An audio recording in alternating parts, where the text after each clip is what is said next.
नमो हरिहंताणं नमो सिद्धाणं नमो आयर्याणं नमो वज्रायाणं नमो लोये सबसाहुणं ईशो पंच नमोकारो स्वभावपणासनं मंगलानं च सभ्येसिं बडमं हवै मंगलं बडमं हवै मंगलम् ओम शांति शांति शांति। श्रमण भगवान महावीर स्वामीना चरण कमळमां तथा सद्गुरुदेवना चरण कमळमां उपकारी सर्व संत सतीजीना चरण कमळमां આપણા સૌના અવિરામ ભાવપૂર્વક કોટી કોટી વંદન।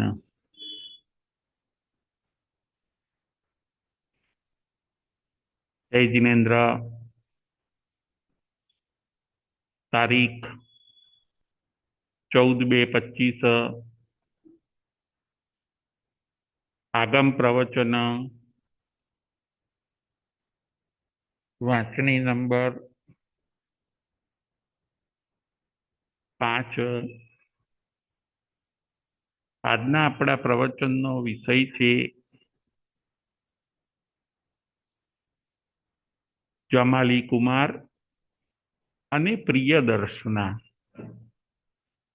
જમાલી કુમાર અને પ્રિયદર્શના એ આજના પ્રવચનનો વિષય છે। ભગવતી સૂત્ર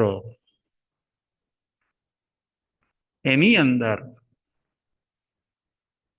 જમાલી કુમારનો અને પ્રિયદર્શનાનો અધિકાર આવે છે। આજની કથાની અંદર આપણને ઘણું બધું જાણવા અને સમજવા માટે મળે છે કે જમાલી કુમાર કોણ હોય છે, ભગવાનની પાસે ક્યારે દીક્ષા લે છે, અલગ થાય છે, પોતે નિર્નવ બને છે, પ્રિયદર્શના કોણ હોય છે, એ પોતાના આત્માનું કલ્યાણ કેવી રીતે કરે છે, વગેરે ઘણી બાબતો આજના કથાનકની અંદર આપણે સાંભળવાની છે અને સમજવાની છે। જમાલી કુમાર અને પ્રિયદર્શના। જમાલી કુમાર એ ખૂબ શ્રેષ્ઠી હોય છે, ખૂબ શ્રીમંત હોય છે, પોતે એક રાજકુમાર હોય છે। એમના ભગવાનની પુત્રી પ્રિયદર્શના સાથે લગ્ન થયા। ભગવાન મહાવીર સ્વામીની એકની એક પુત્રી તેનું નામ પ્રિયદર્શના। પ્રિયદર્શનાના લગ્ન આ જમાલી કુમાર સાથે થયા। પ્રિયદર્શના સાથે બીજી શ્રેષ્ઠ 8 કન્યાઓના લગ્ન પણ જમાલી કુમાર સાથે થયા। જમાલી કુમાર સુકુમાર છે। જમાલી કુમાર ખૂબ શ્રેષ્ઠ અને શ્રીમંત છે, પુણ્યશાળી અને ભાગ્યશાળી છે। 8 શ્રેષ્ઠ કન્યાઓ સાથે જેનું પાણી ગ્રહણ થયેલું છે એવા જમાલી કુમાર પોતાના પુણ્યને ભોગવે છે। પુણ્યાનુબંધી પુણ્ય। પુણ્યાનુબંધી પુણ્ય કોને કહેવાય? જો મળેલી વસ્તુ આપણે છોડી શકીએ તો એને કહેવાય છે પુણ્યાનુબંધી પુણ્ય. અને મળેલી વસ્તુ આપણે ન છોડી શકીએ, એને પકડી રાખીએ, એને ભોગવીએ, એ નિમિત્તે આપણે કર્મબંધ કરીએ તો એને કહેવાય છે પાપાનુબંધી પુણ્ય. પુણ્યાનુબંધી પુણ્ય એને કહેવાય કે જેને આપણે છોડી પણ શકીએ. પુણ્યના ઉદયથી મળ્યું હોય એને છોડી શકીએ, પરંતુ જે પાપાનુબંધી પુણ્ય હોય છે એ પુણ્યને તો આપણે ભોગવીએ છીએ, પાપનો અનુબંધ પાડીએ છીએ અને છોડી શકતા નથી. જમાલી કુમાર પુણ્યની બંધી પુણ્યના સ્વામી હોય છે, અપાર સંપત્તિને પામ્યા છે, શ્રેષ્ઠ કુળ, ધન ધાન્યની કોઈ કમી નહીં, પ્રિય દર્શના પણ પોતે ખૂબ સ્વરૂપવાન, પરમાત્મા તીર્થંકર ભગવાન મહાવીર સ્વામીની એકની એક પુત્રી પ્રિય દર્શના. એકવાર એવું બની છે, ભગવાન મહાવીર સ્વામી ગ્રામાનુગ્રામ વિહાર કરતા કરતા જમાલી કુમારના નગરમાં પધારે છે. જમાલી કુમાર પ્રભુનું પ્રવચન સાંભળવા માટે જાય છે,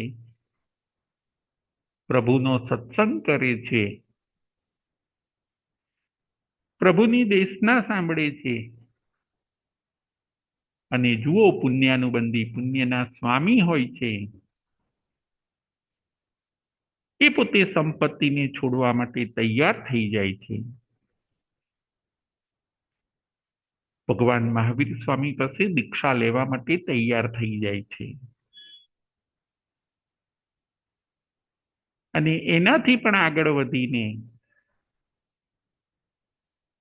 એ ભગવાન મહાવીર સ્વામી પાસે દીક્ષા લે છે અને ભગવાન મહાવીર સ્વામી પણ એમને દીક્ષા આપે છે.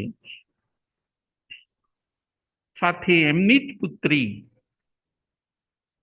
પોતાના પતિ જમાલી કુમાર સાથે પ્રિય દર્શના પણ દીક્ષિત થાય છે. જમાલી કુમાર સાથે બીજા 500 પુરુષોએ પણ દીક્ષા લીધી. આત્મકલ્યાણના માર્ગે આ જમાલી કુમાર નીકળી જાય છે. સંપત્તિ મળી છે, પરંતુ સંપત્તિની અંદર પોતે ખૂપી ન ગયા. રાજવૈભવની અંદર પોતે ખૂપી ન ગયા અને પુણ્યને પુણ્ય રૂપે જાણ્યું અને પુણ્યથી મળેલું સઘળું એમણે છોડી દીધું. જમાલી કુમારી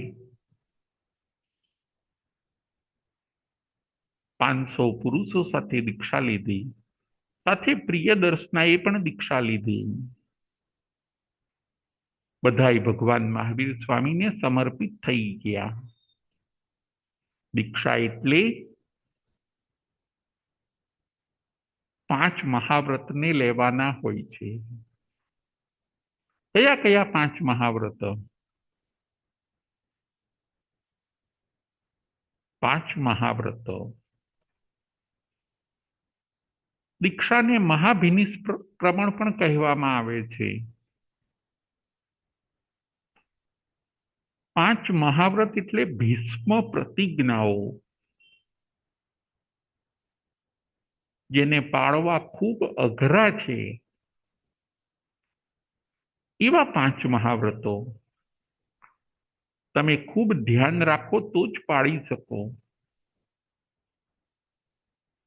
એવા 5 મહાવ્રતો લેવાના હોય છે.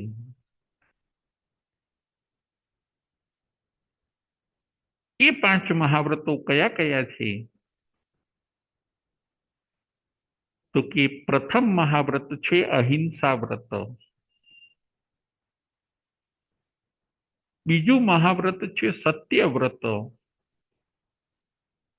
ત્રીજું મહાવ્રત છે અચૌર્ય વ્રત, ચોથું મહાવ્રત છે બ્રહ્મચર્ય વ્રત અને પાંચમું મહાવ્રત છે અપરિગ્રહ વ્રત. 5 મહાવ્રત. પ્રથમ મહાવ્રત અહિંસા વ્રત,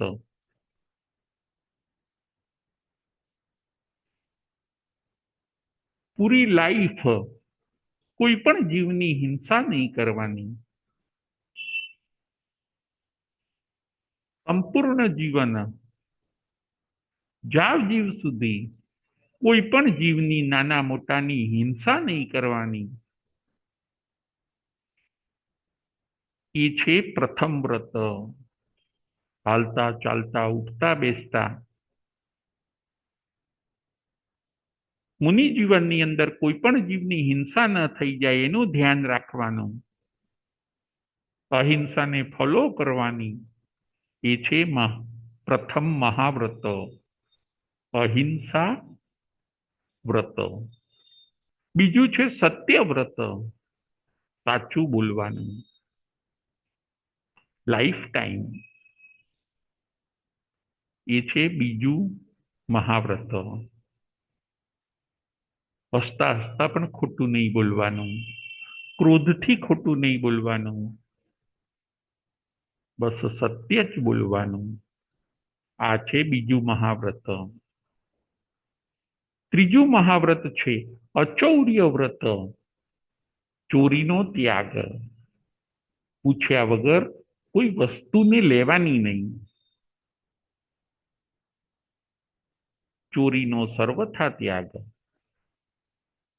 ચોથું મહાવ્રત છે બ્રહ્મચર્ય વ્રત, એટલે આત્મરમણતા,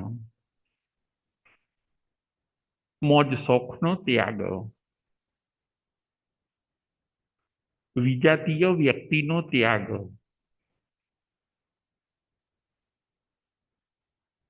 આ બધું છે બ્રહ્મચર્ય વ્રત. બ્રહ્મ એટલે આત્મા અને ચર્ય એટલે ચાલવું, આત્મામાં રમણતા, મોજ શોખનો ત્યાગ, કામ ભોગનો ત્યાગ, એને કહેવાય છે બ્રહ્મચર્ય મહાવ્રત. અને પાંચમું વ્રત છે અપરિગ્રહ, જરૂરિયાત પૂરતી જ વસ્તુ પાસે રાખવાની, પરિગ્રહ બહુ ભેગો નહીં કરવાનો. મુનિ જીવનની અંદર પોતે ઉપાડી શકે એટલી જ વસ્તુ સાથે રાખવાની, એને કહેવાય છે અપરિગ્રહ. બહુ કલેક્શન નહીં કરવાનું, બહુ ભેગું નહીં કરવાનું, વસ્તુ ઉપર આસક્તિ નહીં રાખવાની, અને જરૂર હોય એટલી જ વસ્તુ રાખવાની, એને કહેવાય છે પાંચમું અપરિગ્રહ વ્રત. આ 5 મહાવ્રત કેટલા ટાઈમ સુધી પાળવાના? તો કે લાઈફ ટાઈમ. અને કેટલી કોટીએ પાળવાના? તો કે 9 કોટીએ.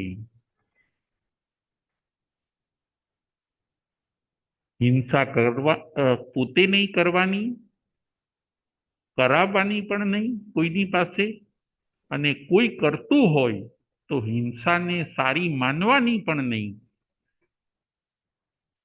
3 કરણ અને 3 યોગ, કરવું નહીં, કરાવવું નહીં, અનુમોદવું નહીં, મનથી, વચનથી અને કાયાથી. આવી રીતે 9 કોટીએ દરેક વ્રત પાળવાનું હોય છે. 5 મહાવ્રત લાઈફ ટાઈમ અને 9 કોટીએ પાળવાના હોય છે. એને મહાભિનિષ્ક્રમણ પણ કહેવામાં આવે છે.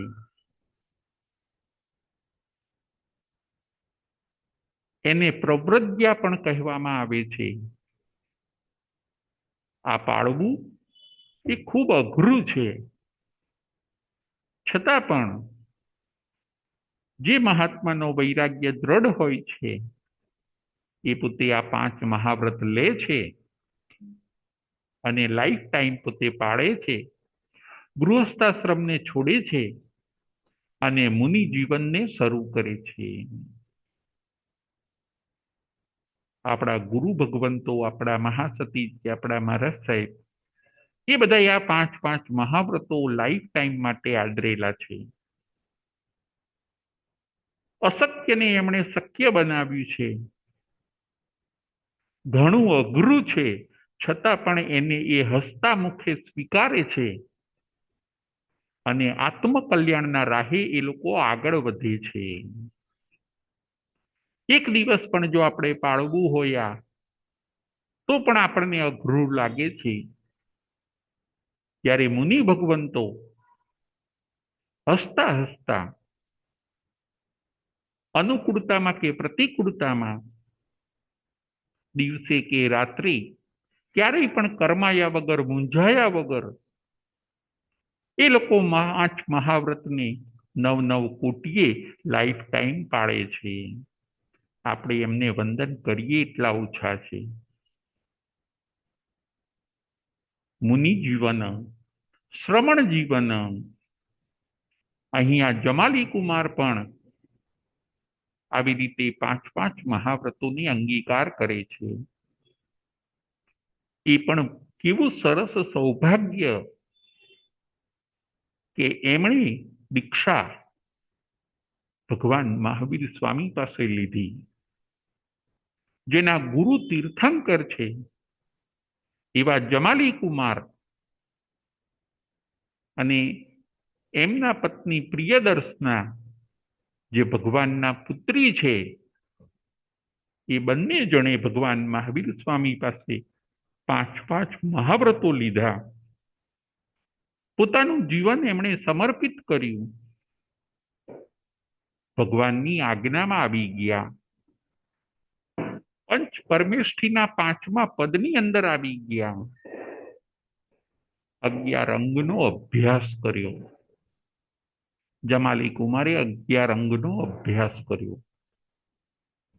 જુઓ, કાયમ પુણ્યનો ઉદય રહેતો નથી. જીવનની અંદર ક્યારેક ચડતી આવે, ક્યારેક પડતી આવે છે. ક્યારેક સવાર પડે છે અને સાંજ પણ પડે છે. ક્યારેક સગવડતા તો ક્યારેક અગવડતા. ક્યારેક માણસ ભૂલને સુધારી લે છે તો ક્યારેક માણસ ભૂલને ઊભી કરે છે. આ બધું આ કથાનકમાંથી આપણે શીખવાનું છે. 11 અંગનો જમાલી કુમારે અભ્યાસ કર્યો. એમનો વૈરાગ્ય એવો દ્રઢ અને સરસ હોય છે કે ભગવાન મહાવીર સ્વામી પણ જમાલી કુમારના વૈરાગ્યના વખાણ કરે કે જુઓ, એમને કોઈ વસ્તુની સ્પૃહા નથી, એમને કોઈ વસ્તુનો મોહ નથી. કેવા કમળની જેમ અલિપ્ત રહે છે, એવો એમનો સરસ વૈરાગ્ય હોય છે. આ વૈરાગ્યના કારણે તો જમાલી કુમારે નરકના નદાબા કરી કાઢ્યા. હજી એ પોતે 13 ભાવ કરશે, પરંતુ એ પોતે નરકમાં નહીં જાય. નરક કેન્સલ કરી. એમનો વૈરાગ્ય એવો હોય છે, એમની અલિપ્તતા અને અનાસક્ત ભાવ એવો સરસ હોય છે. એમનો વૈરાગ્ય એવો હોય છે કે એ પોતે નરકની અંદર નહીં જાય. નરક ગતિ એમણે કેન્સલ કરી. 3 ગતિમાં જશે, 13 ભાવ કરશે અને પછી મોક્ષે જશે. એવો તો સરસ એમનો વૈરાગ્ય હોય છે. પરંતુ જેમ ચડતી આવે એમ ક્યારેક પડતી પણ આવે. પાપ કર્મનો ઉદય હવે જુઓ ચાલુ થવાનો હોય છે, એ પોતે નિર્નવ બને છે.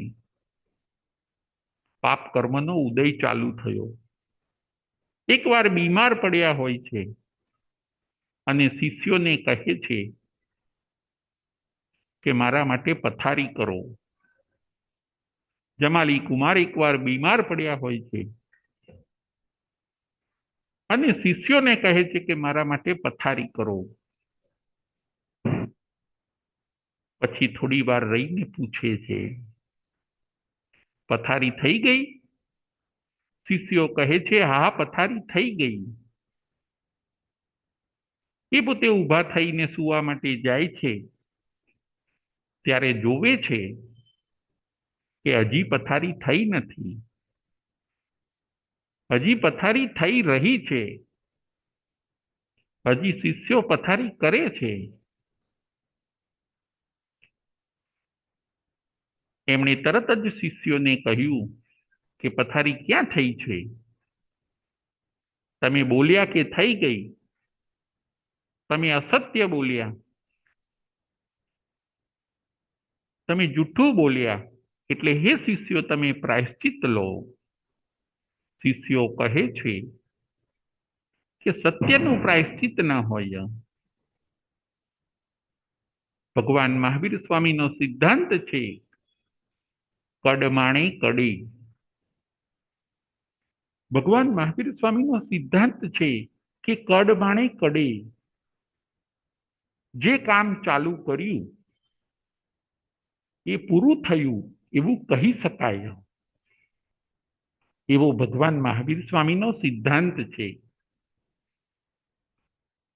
અમે પથારી કરી રહ્યા છીએ એટલે અમે પથારી કરી એવું અમે કહી શકીએ, એમાં ખોટું નથી. આ સિદ્ધાંત તો ભગવાન મહાવીર સ્વામીનો છે. શિષ્યો જમાલી કુમારને કહે છે, પણ જમાલી કુમારને મિથ્યાત્વ મોહનીય કર્મનો ઉદય થવાનો હોય છે. એમને એમ થયું કે કામ અધૂરું હોય એને પૂરું થયું એવું ન કહેવાય. ભલે ભગવાન મહાવીર સ્વામી કહેતા હોય, પરંતુ હજુ જે કામ ચાલી રહ્યું હોય એ કામ પૂરું થયું એવું કેવી રીતે કહી શકાય? ભલે ભગવાન મહાવીર સ્વામી કહેતા હોય, પરંતુ આ વાત મને બરાબર લાગતી નથી. કામ જ્યારે પૂરું થાય પછી જે પૂરું થયું એમ કહી શકાય. અધૂરું હોય ત્યાં સુધી એને પૂરું થયું એવું ન કહી શકાય. એમને મગજમાં આ વાત બેસી ગઈ કે ભગવાન જે કહે છે એ બરાબર નથી. કડમાણે કડેનો જે ભગવાનનો સિદ્ધાંત છે એ મને બેસતો નથી. આવા થોડાક ભગવાનની વાતને એમણે થોડીક ઇગ્નોર કરી. કડમાણે કડેનો સિદ્ધાંત એટલે શું? હું આપને કહું કે કડમાણે કડેનો સિદ્ધાંત એટલે એ ભગવાન મહાવીર સ્વામીનો સિદ્ધાંત છે. જેમ કોઈ વ્યક્તિ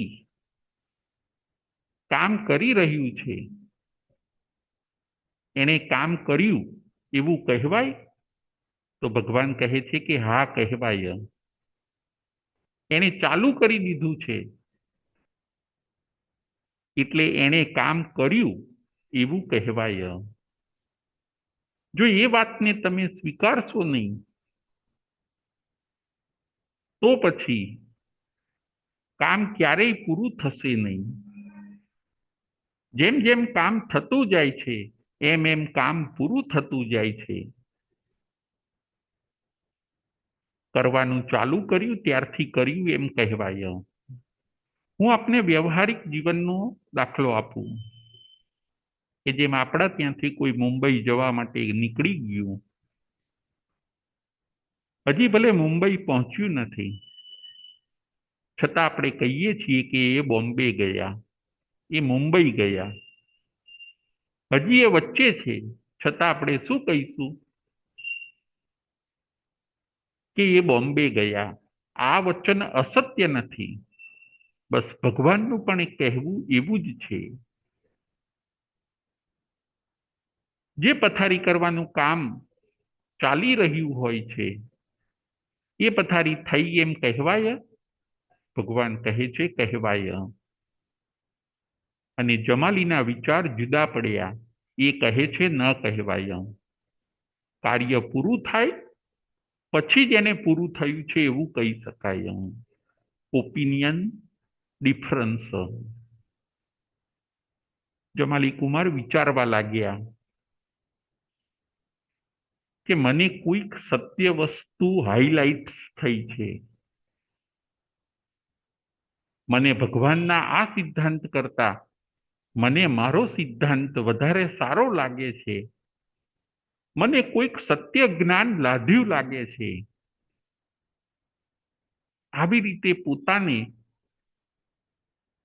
પોતે સમજવા લાગ્યા, વિચારોથી જુદા પડ્યા કે ભગવાનનો ભલે સિદ્ધાંત હોય કડ માણે કડે, પરંતુ એ મારા મગજમાં બેસતો નથી, માટે હું તો હવે એનાથી જુદું માનીશ. આવી રીતે વિચારથી જુદા થયા. હજી વિચરણ સાથે છે. અને પછી એવું બન્યું કે ધીરે ધીરે એમને એમ થયું કે હવે હું વિચારવાનું પણ જુદું કરું. પહેલા વિચારથી જુદા પડ્યા અને હવે ગ્રુપમાંથી પણ એ જુદા પડે છે. ભગવાન મહાવીર સ્વામી પાસેથી સંમતિ લઈને, પોતાનો શિષ્ય પરિવાર લઈને જમાલી કુમાર હવે ભગવાનથી અલગ વિચરવા લાગ્યા. ભલે ભગવાન કેવળ જ્ઞાની છે, બધી વાત સાચી, પરંતુ એક આ સિદ્ધાંતની અંદર મને ડાઉટ છે. એવી વાત જમાલી કુમારના મગજમાં બેસી ગઈ છે. આપણા ત્યાં તીર્થંકર ભગવંતની અસાધના કરવાની ના પાડી છે.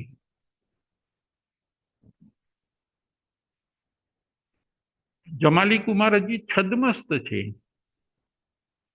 એમને કંઈ કેવળ જ્ઞાન થયું નથી. ત્યારે ભગવાન મહાવીર સ્વામી તો કેવળ જ્ઞાની છે, છતાં પણ પોતે ભગવાનની વાતને સમજી ન શક્યા અને સ્વીકારી ન શક્યા. થોડોક મિથ્યાત્વ મોહનીય કર્મનો ઉદય ચાલુ થયો, થોડો પાપ કર્મનો ઉદય ચાલુ થયો અને હવે વિચરણ પણ જુદું કરી દીધું. ભગવાનની પુત્રી પ્રિયદર્શના, જે જમાલી કુમારના પત્ની છે, એ દીક્ષિત થયા છે. એ પણ પતિના મોહે પતિના ગ્રુપની અંદર ભળી જાય છે. પ્રિયદર્શના પોતે પણ જમાલી કુમારનો મત સ્વીકારી લે છે. ભગવાનના સમુદાયમાંથી એ પણ અલગ થઈ જાય છે. પ્રિયદર્શનાને એમ હોય છે કે જ્યાં હું મારા પતિના મતને સ્વીકારું અને એમનો જે મત છે એ પ્રમાણે હું પણ વિચરણ કરું. પતિ મોહના કારણે પ્રિયદર્શના પોતે પણ સાધ્વીજીઓ સાથે અલગ વિચરે છે અને ભગવાનના મતથી એ જુદો મત ચલાવે છે. એમ કરતા કરતા ઘણો સમય વીતી ગયો.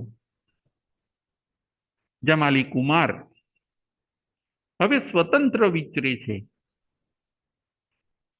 પોતે સ્વતંત્ર પ્રરૂપણાઓ કરે, કેટલાયને દીક્ષા આપે અને પોતે પોતાના માર્ગને વધારે, એમ કરતા કરતા ઘણો સમય એ પોતે વિચરણ કરે છે. કેટલાય સાધુઓ એમને અલગ ન થવા સમજાવે છે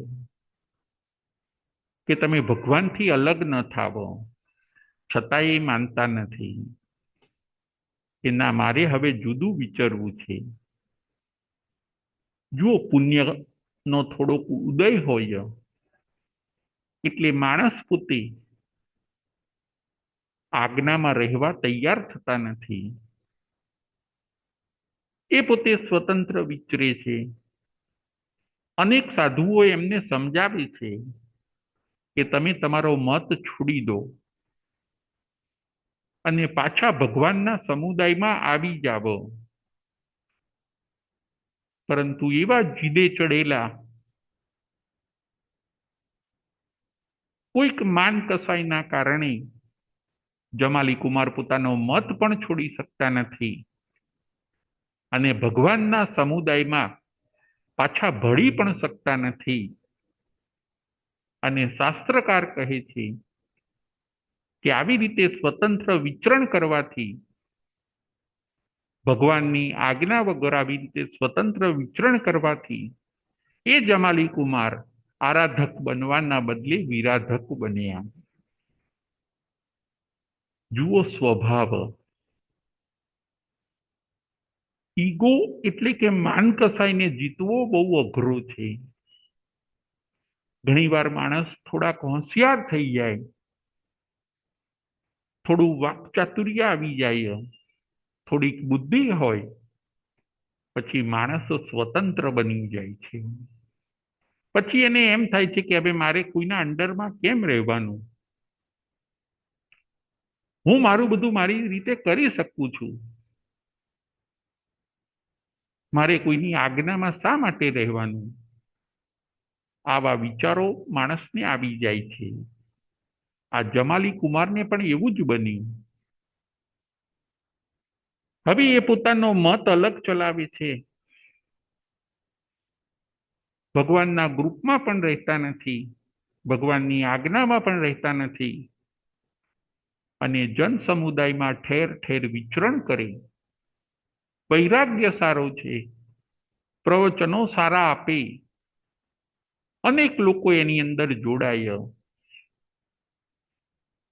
ભગવાનનો સિદ્ધાંત છે કડ માણે કડે, અને જમાલી કુમારનો સિદ્ધાંત કડ માણે અકડે.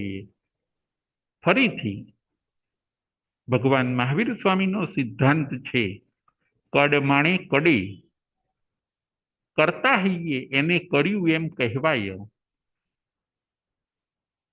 અને જમાલી કુમારનો સિદ્ધાંત છે કડ માણે અકડે, એટલે કરતા હૈયે એ હજી કર્યું નથી એમ કહેવાય.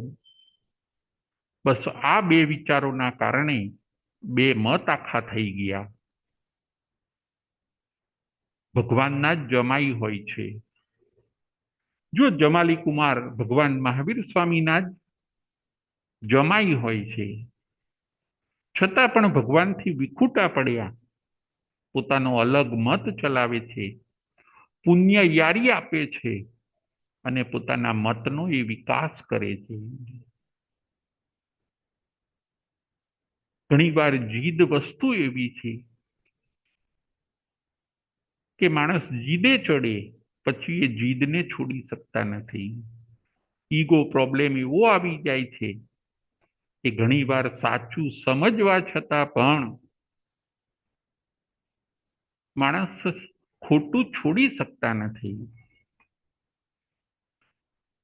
બીજા સાચા છે એવું જાણવા છતાં પણ પોતે સમર્પિત થઈ શકતા નથી. જુદું એમણે વિચરણ ચાલુ કર્યું.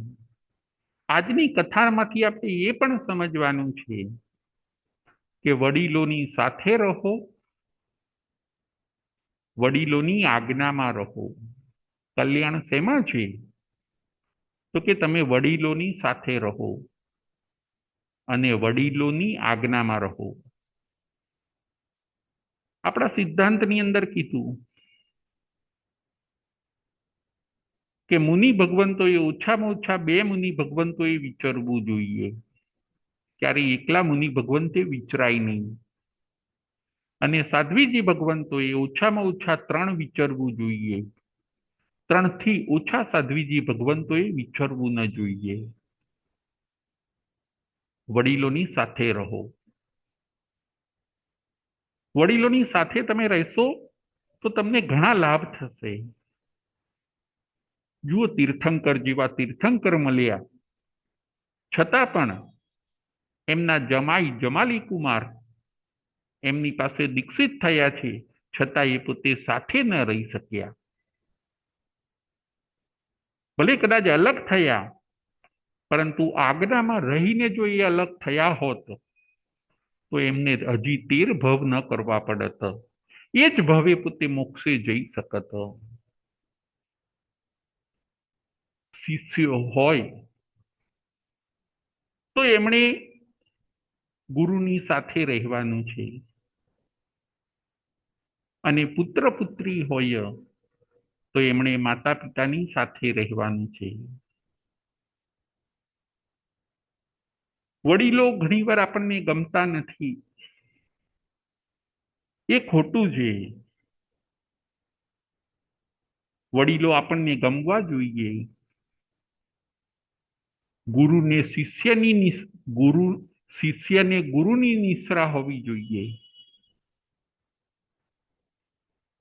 અને પુત્ર અને પુત્રીને માતા પિતાનું છત્ર હોવું જોઈએ. આજે દીકરાઓ પરણે પછી જુદા થઈ જાય. કોઈને આજે વડીલો પાસે રહેવું નથી. વડીલો ટકટક કરે છે એવું લાગે છે. વડીલો પાસે અનુભવ જ્ઞાન છે, અને યુવાનો પાસે શક્તિ છે. જો આ બંને ભેગું થાય તો સરસ કાર્યનું નિર્માણ થઈ શકે. આજની પરિસ્થિતિ બહુ દુઃખદ છે. આજે જુઓ, વડીલો નોંધારા થઈ ગયા છે. ઘણીવાર એવું બને છે કે પુત્ર, દીકરો, વહુ બધા જુદા રહેવા જતા રહે, માતા પિતા એકલા થઈ જાય. માતા પિતાને આજે ઘરડા ઘરની અંદર મૂકવામાં આવે છે. વડીલો આજે નોંધારા થઈ ગયા. વડીલો આજે ઓશિયાળા થઈ ગયા. એમનું હવે કોરસે કોણ? આર્ત ધ્યાન, રૌદ્ર ધ્યાન કરીને એ પોતે મૃત્યુ પામે છે, અને એમનો ભવ બગડી જાય છે. આ પાપ કોને લાગે? તો કે જેની જવાબદારી છે એવા દીકરાને, દીકરાની વહુને આ બધું પાપ લાગે છે. વડીલોની સાથે રહો, વડીલોની આજ્ઞામાં રહો. શિષ્યો પણ આજે શું કરે છે? શિષ્યોને જો શિષ્યો થાય પછી એ પોતાના ગુરુને છોડીને ક્યાંય ને ક્યાંય જતા રહે. ગુરુની આજે સેવા કરવી કોઈને ગમતી નથી. માતા પિતાની આજે સેવા કરવી કોઈને ગમતી નથી. માતા પિતા, ગુરુ એ બધા જેમ એક્સપાયર ડેટના હોય એવું આજે લાગે છે. આજે યુવાનો સ્વતંત્ર થઈ ગયા. અમે કંઈક છીએ એવા જીદે ચડ્યા પોતે. અમારી પણ લાઈફ છે. આ બધું કરવાની અંદર આજે વ્યવસ્થા શું થઈ ગઈ? તો કે વ્યવસ્થા બધી તૂટી ગઈ, વ્યવસ્થા બધી બગડી ગઈ. આજે સંયુક્ત કુટુંબો રહ્યા નથી. આજે એકલ દોકલ માણસો આપણને જોવા મળે, અને એ એકલતા પછી માણસને દુખી કરી નાખે છે. જુદા ન થાવો. કહેવાનો આશય એ છે કે તમે જુદા ન થાવો, તમે સાથે રહો. ગુરુની સાથે રહેવું અઘરું છે, પરંતુ એમાં આપણી સલામતી છે. માતા પિતાની સાથે રહેવું કદાચ અઘરું છે, પરંતુ એમાં આપણી સલામતી છે, એમાં આપણું સંરક્ષણ છે. એમાં આપણી સેફટી છે. વડીલોની સાથે રહેવાથી 4 લાભ થાય છે. વડીલોની સાથે રહેવાથી 4 લાભ થાય છે. અને જો તમે વડીલોની સાથે રહેતા નથી તો 4 નુકસાન પણ થાય છે. એ પણ આપણે જોઈએ. વડીલોની સાથે રહેવાથી 4 લાભ કયા થાય છે? તો પહેલું કે આપણને જ્ઞાન મળે છે. પહેલો લાભ. વડીલો પાસેથી આપણને શું મળે છે? તો કે જ્ઞાન મળે છે. વડીલો આપણને બધું શીખવાડે, ટ્રેન કરે. માતા પિતા વડીલ છે, સાસુ સસરા વડીલ છે, મોટા ભાઈ ભાભી એ બધા વડીલ છે, શેઠ એ વડીલ છે. પહેલો લાભ જ્ઞાન મળે છે. બીજો લાભ અનુભવ જ્ઞાન મળે છે. વડીલો પાસે કયું જ્ઞાન છે? તો કે અનુભવનું જ્ઞાન છે. એમની પાસે બધું એક્સપિરિયન્સ છે. આપણે એમની પાસે રહીશું તો આપણને અનુભવ જ્ઞાન પણ મળશે. ત્રીજો લાભ, આપણને સેવાનો લાભ મળે છે. એમની સેવા કરવાનો પણ આપણને લાભ મળે છે. એનાથી અનંતી કર્મ નિર્જરા થાય છે. અને ચોથો લાભ છે, એમના આશીર્વાદ આપણને મળે છે. જે કામ પૈસા નથી કરતું, જે કામ દવા નથી કરતું, એ કામ આશીર્વાદ કરે છે. ફરીથી, જે કામ પૈસા નથી કરતું, જે કામ દવા નથી કરતું, એ કામ આશીર્વાદ કરે છે.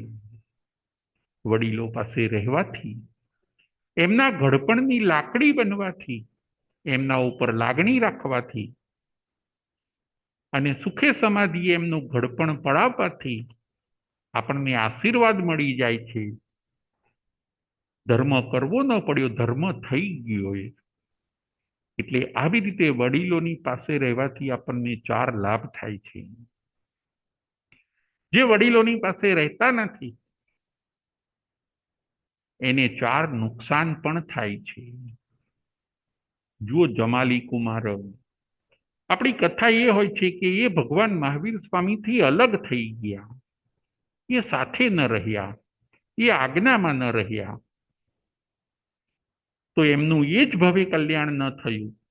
એમનું કલ્યાણ ક્યારે થશે? તો કે 13 ભવ પછી થશે. આપણે વાત એ ચાલતી હતી કે વડીલોની સાથે જો આપણે ન રહીએ તો આપણને 4 નુકસાન થાય છે. કયા 4 નુકસાન? પહેલું નુકસાન કે આપણે મનસ્વી બની જઈએ છીએ. જે દીકરા બહુ, જે પુત્ર કે જે શિષ્ય એ વડીલોની આજ્ઞામાં રહેતા નથી, વડીલોની સાથે રહેતા નથી, એ કેવા બની જાય છે? તો કે મનસ્વી બની જાય છે. બસ મનમાં આવશે એમ કરશે. કોઈ રોકનાર ટોકનાર રહ્યું નહીં. કોઈ ગાઈડ કરનાર નથી, કોઈ શિખામણ આપનાર નથી. એટલે પહેલું નુકસાન થાય છે, મન એ પોતે મનસ્વી બની જાય છે. બીજું નુકસાન થાય છે, પાપનો પ્રવેશ થાય છે. જ્યાં વડીલો નથી અને નાના બધા સ્વતંત્ર છે, ત્યાં પાપનો પ્રવેશ થઈ જાય છે. મોજ શોખ વધી જશે, હરવા ફરવાનું વધી જશે, કલહ ચાલુ થશે, ખાવું પીવું, કોઈ રોકનાર ટોકનાર નથી. એટલે ધીરે ધીરે કરીને બધા પાપનો પણ પ્રવેશ ચાલુ થઈ જાય છે. સ્વતંત્રતા હજી સારી છે, પણ ધીરે ધીરે સ્વચ્છંદતાનો પણ પ્રવેશ થઈ જાય છે. યંગસ્ટરો ઘણીવાર જો એમની સાથે વડીલ ન હોય તો મોજ શોખના બધા પાપ, ભક્ષ્ય ખાઈને અભક્ષ્ય ખાય, પોતે ટીવી જોશે, ફિલ્મો જોશે, હોટલોમાં ખાવા જશે, વેજ ખાશે, નોનવેજ ખાશે, ગમે તેને મિત્રો બનાવશે, સિગારેટો પીશે, આવી રીતે પાપનો પ્રવેશ ચાલુ થઈ જાય છે. વડીલો હોય પાસે તો થોડોક ડર રહે છે અને એ ડર આપણને અધર્મમાં જતા બચાવે છે. એ ડરના કારણે આપણું પતન થતું નથી. પરંતુ જ્યાં વડીલો નથી, વડીલોનો ડર નથી, ત્યાં આગળ પાપનો શું થઈ જાય છે? તો કે પાપનો પ્રવેશ થઈ જાય છે. બીજું નુકસાન એ થાય છે કે પાપનો પ્રવેશ થાય છે. જ્યાં વડીલો નથી ત્યાં આગળ ત્રીજું નુકસાન કયું થાય છે? તો કે આળસ વધી જાય છે. આળસ વધી જશે. કામ કરવું હશે તો કરશે, નહીં કરવું હોય તો નહીં કરે. ત્રીજા નંબરમાં નું નુકસાન આળસ અને ચોથા નંબરનું નુકસાન છે પ્રમાદ. જ્યાં વડીલો નથી ત્યાં યુવા પેઢીની અંદર આળસ અને પ્રમાદ પણ શું થાય છે? ઘૂસી જાય છે. મન મોજીલું બની જાય છે. કરવું હોય તો કરે, ન કરવું હોય તો ન કરે. વ્યવસ્થિત નિયમિત જીવન બનતું નથી. કારણ કે માથે કોઈ રણી ધણી નથી, માથે કોઈ છત્ર નથી. એટલે વડીલોની સાથે ન રહેવાથી આપણને 4 નુકસાન થાય છે. નંબર 1, મનસ્વી બની જાય છે. નંબર 2, પાપનો પ્રવેશ થાય છે. નંબર 3, આળસ પણ પ્રવેશી જાય છે. અને નંબર 4, પ્રમાદ પણ પ્રવેશી જાય છે. વડીલોની સાથે રહો અને વડીલોની આજ્ઞામાં રહો. આજ્ઞામાં ધર્મ છે. જુઓ, જમાલી કુમાર સાથે ન રહ્યા, વિચારોથી જુદા પડ્યા અને પછી આચારથી પણ જુદા પડ્યા. બધા સંતોએ ખૂબ સમજાવ્યા, છતાં એ પોતે ન સમજ્યા. આરાધક બનવાના બદલે એ પોતે વિરાધક બને છે. આ બાજુ એવું બને છે કે પ્રિયદર્શનાનું શું થયું? તો કે પ્રિયદર્શના પણ જમાલી કુમારના મતમાં હોય છે. એ પ્રિયદર્શના પણ વિહાર કરતા કરતા એકવાર ઢંક શ્રાવકના ત્યાં જાય છે. એ ઢંક શ્રાવક ભગવાન મહાવીર સ્વામીના અનુયાયી હોય છે. પ્રિયદર્શના સાધ્વીજીને એ લોકો ત્યાં ઉતરે છે. ઢંક શ્રાવકને ખબર છે કે હું ભગવાન મહાવીર સ્વામીનો અનુયાયી છું, એમના મતને માનનાર છું. જ્યારે આ પ્રિયદર્શના એ પોતે જમાલી કુમારના મતને માનનાર છે. શ્રાવક પોતે ઢંક શ્રાવક વિચક્ષણ હોય છે. એમને મનમાં એવો વિચાર આવે છે કે હું પ્રિયદર્શનાને પાછા ભગવાન મહાવીર સ્વામીના અનુયાયી બનાવી દઉં, એમને સાચા માર્ગે લાવી દઉં. એવી રીતે વિચારીને ઢંક શ્રાવક પોતે અગ્નિ લગાડે છે, એટલે કે આગ, ફાયર ચાલુ કરે છે. અને એવું બને છે કે એ અગ્નિના તણખા આ પ્રિયદર્શના એને એમણે એમની પછેડી ઉપર પડે છે. એમણે જે પછેડીઓ સૂકવી હોય છે એના ઉપર અગ્નિના તણખા પડે છે. પ્રિયદર્શનાને એ લોકો દોડે છે, બૂમો પાડે છે કે જલ્દી કરો, જલ્દી કરો, આપણી પછેડી સળગી ગઈ. ઢંક શ્રાવક કહે છે, ઊભા રહો, શાંતિ રાખો. આ મત તમારો નથી. પછેડી આખી સળગે પછી જ તમે કહી શકો કે પછેડી સળગી ગઈ. હજી તો પછેડી પૂરી સળગી નથી. થોડી સળગી હોય અને સળગી એવું કહેવું તો ભગવાન મહાવીર સ્વામીનો સિદ્ધાંત છે. હજી પૂરી ક્યાં સળગી છે તો તમે બોલો છો? તમારો સિદ્ધાંત તો છે કડ માણે અપડે. પ્રિયદર્શના પોતે બુદ્ધિશાળી હોય છે, સમજી ગયા કે ના, મારા પતિ જમાલી કુમારનો મત ખોટો છે. અને એ પ્રિયદર્શના પછી પાછા ફરીથી ભગવાન મહાવીર સ્વામીના સમુદાયમાં આવી જાય છે. ખોટો મત એ છોડી દે છે. આ શ્રેય કોને મળ્યો? પ્રિયદર્શનાને પાછા ભગવાન મહાવીર સ્વામીના સમુદાયમાં લાવવાનો શ્રેય કોને મળ્યો?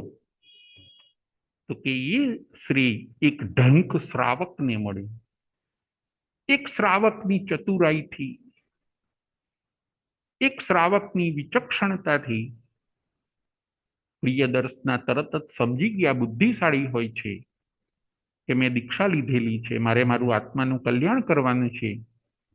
પછી પતિના સમુદાયનો મારે મોહ શું રાખવાનો? હું તો જે સત્ય છે એમાં પાછી જતી રહું. અને પ્રિયદર્શના ભગવાન મહાવીર સ્વામીના મતમાં આવી ગયા. જો પ્રિયદર્શનાના દ્રષ્ટાંતમાંથી આપણે એ પણ શીખવાનું છે કે આપણને ખોટું સમજાય તો આપણે તરત છોડી દેવાનું. પ્રિયદર્શનાને જ્યારે ખોટું સમજાઈ ગયું ત્યારે એમણે પતિના મતનો દરકાર ન કર્યો અને પિતાના સમુદાયની અંદર પોતે ભળી ગયા. અને એ પોતે આરાધક બન્યા. પ્રિયદર્શના પોતે આરાધક બન્યા. એમણે પોતાના આત્માનું કલ્યાણ કર્યું. આ બાજુ જમાલી કુમાર એ પોતે આરાધક બનતા નથી. જુદું જ વિચરણ રાખીને એ પોતે વિચર્યા કરે છે. અંતિમ સમય સુધી ભલે કદાચ જુદા વિચર્યા, પરંતુ પોતે આલોચના પણ ન કરી, એનું પ્રાયશ્ચિત પણ ન લીધું. અને કાળના અવસરે કાળ કરીને એ જમાલી કુમાર પોતે છઠ્ઠા દેવલોકની અંદર કિલબિસી દેવ બને છે. જમાલી કુમાર છઠ્ઠા દેવલોકની અંદર કિલબિસી દેવ બને છે. કિલબિસી દેવ એટલે શું? તો કે કિલબિસી દેવ એટલે સફાઈ કરનારા દેવ. કેમ કે તીર્થંકર ભગવંતની થોડીક અવજ્ઞા કરી હોય છે. તીર્થંકર ભગવંતના મતનો થોડો અનાદર કર્યો હોય છે. ભગવાનના વચનથી થોડા અગેન્સ્ટમાં ગયા હોય છે. એટલે એ સફાઈ કરનારા દેવ બન્યા. છઠ્ઠા દેવલોકની અંદર એ પોતે દેવ બન્યા. આરાધકપણું ન પામ્યા, વિરાધકપણું પામ્યા. 7 નિર્નવ થયા છે. ક્યાંક 8 અને 9 પણ કહેવામાં આવે છે. એમાં 7 નિર્નવમાંથી પહેલા નિર્નવ છે જમાલી કુમારો. જુઓ, ભગવાન મળવા છતાં પણ પ્રિયદર્શનાએ પોતાના આત્માનું કલ્યાણ કરી લીધું. જ્યારે જમાલી કુમાર રહી ગયા. હજી પોતે 13 ભવ કરશે અને પછી મોક્ષે જશે. વડીલોની આજ્ઞામાં રહો, વડીલોની સાથે રહો, એમાં જ ધર્મ છે, એમાં સેફટી છે, એમાં આપણા આત્માનું કલ્યાણ છે, એમાં પુણ્ય બંધાય છે, એની અંદર સેવાનો લાભ મળે છે, એની અંદર નિર્જરા થાય છે, અને એની અંદર જ આત્માનું કલ્યાણ થાય છે. જુઓ, ગૌતમ સ્વામીને એ પોતે ભગવાનથી વિચારોથી જુદા ન પડ્યા તો એ જ ભવમાં મોક્ષે ગયા. 2 જણ ખાલી વિચારોથી જુદા પડ્યા, એક જમાલી કુમાર અને બીજા ગોસાલકજી. ભગવાનના શિષ્ય બન્યા છતાં પણ વિચારોથી જુદા પડ્યા, પોતાનું આખું અલગ ચલાવ્યું, અસાધના કર્યાનો દોષ લાગ્યો અને પોતાનો સંસાર વધારી દીધો. જ્યારે ઇન્દ્રભૂતિ, અગ્નિભૂતિ, વાયુભૂતિ એ બધા બ્રાહ્મણો જે દૂર હતા એ નજીક આવ્યા, ભગવાનની સાથે રહ્યા, ભગવાનની આજ્ઞામાં રહ્યા, ભગવાનથી કંઈ જુદું ન વિચાર્યું, સમર્પિત બનીને રહ્યા, તો 11 ગણધર એ જ ભવે મોક્ષે ગયા. જુઓ, સાથે રહેવાનો આ લાભ છે. દૂરના લોકો પામી ગયા અને જે નજીકના હતા, સંબંધી હતા, એવા જમાલી કુમાર વગેરે પામી ન શક્યા, એ જ ભવે મોક્ષે ન જઈ શક્યા. આ દ્રષ્ટાંત આપણને ઘણું બધું કહી જાય છે કે વડીલોથી તમે ક્યારેય અગેન્સ્ટમાં ન જાઓ. વડીલોને સાચવો, એમને રિસ્પેક્ટ આપો, એમના અંડરમાં રહો, અને એ કહે એ કદાચ ન સમજાય તો પણ સ્વીકારો, કેમ કે એમણે અનુભવ્યું હોય. આ દ્રષ્ટાંત આપણને એ મેસેજ આપે છે.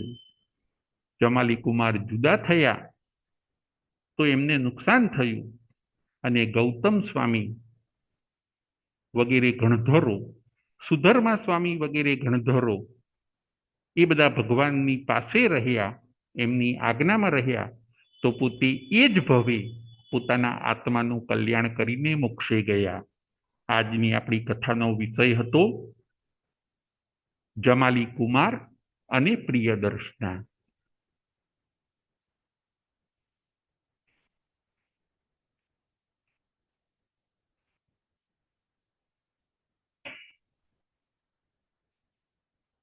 પ્રશ્નોત્તરી.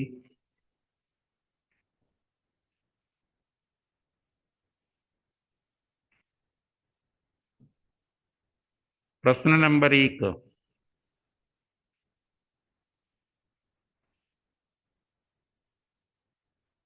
ભગવાન મહાવીર સ્વામી અને જમાલી કુમારને શું સંબંધ હોય છે? ભગવાન મહાવીર સ્વામી અને જમાલી કુમારને શું સંબંધ હોય છે? કલ્પનાબેન શાહ. જય જીનેન્દ્ર. જય જીનેન્દ્ર. ભગવાન મહાવીર સ્વામી અને જમાલીને ભગવાન મહાવીર સ્વામીના જમાઈ થતા હતા. બહુ સરસ, બહુ સરસ. બીજો પ્રશ્ન.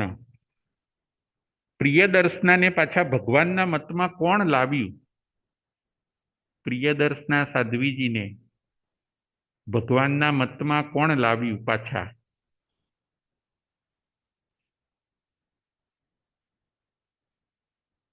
પ્રિયદર્શના સાધ્વીજીને જમાલીના મતમાંથી પાછું ભગવાનના મતમાં કોણ લાવ્યું? કોની ચતુરાઈથી એમણે ગચ્છ બદલ્યો?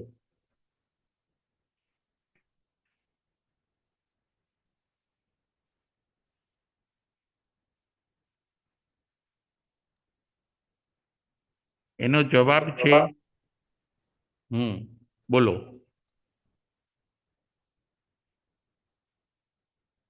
કયા શ્રાવકની ચતુરાઈથી પાછા આવ્યા? પ્રિયદર્શના પાછા ભગવાનના મતમાં કયા શ્રાવકની ચતુરાઈથી આવ્યા? એ શ્રાવકનું નામ શું?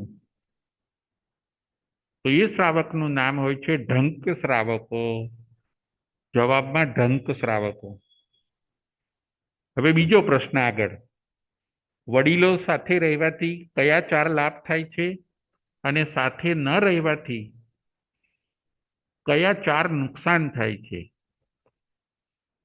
વડીલોની સાથે રહેવાથી કયા 4 લાભ થાય છે અને વડીલોની સાથે ન રહેવાથી કયા 4 નુકસાન થાય છે? કલ્પનાબેન.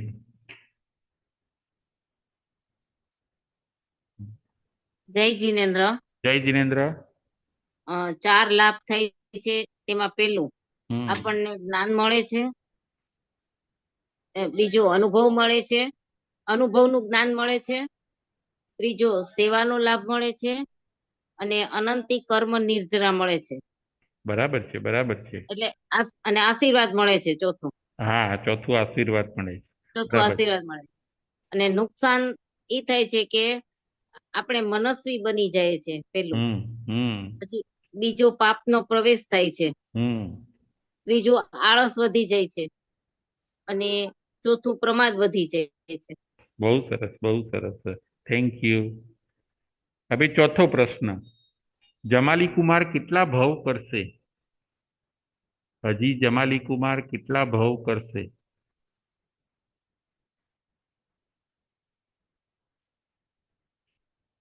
અક્ષયભાઈ મહેતા. જય જિનેન્દ્ર રાજુભાઈ. જય સંગીતા- જિનેન્દ્ર. હા, સંગીતાબેન કેમ છો? જય જિનેન્દ્ર. જય જિનેન્દ્ર 13 ભાવ કરશે. બહુ સરસ, બહુ સરસ. Thank you. Thank you. આગળનો છેલ્લો પ્રશ્ન. અત્યારે અ, જમાલી કુમાર ક્યાં છે? અત્યારે જમાલી કુમાર ક્યાં છે?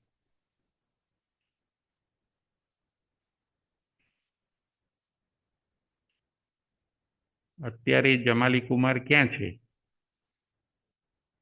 સંગીતાબેન. અત્યારે જમાલી કુમાર છઠ્ઠા દેવલોકમાં કિલ્વીશી દેવ છે. બહુ સરસ, બહુ સરસ. Thank you. જય જિનેન્દ્ર, જય મહાવીર.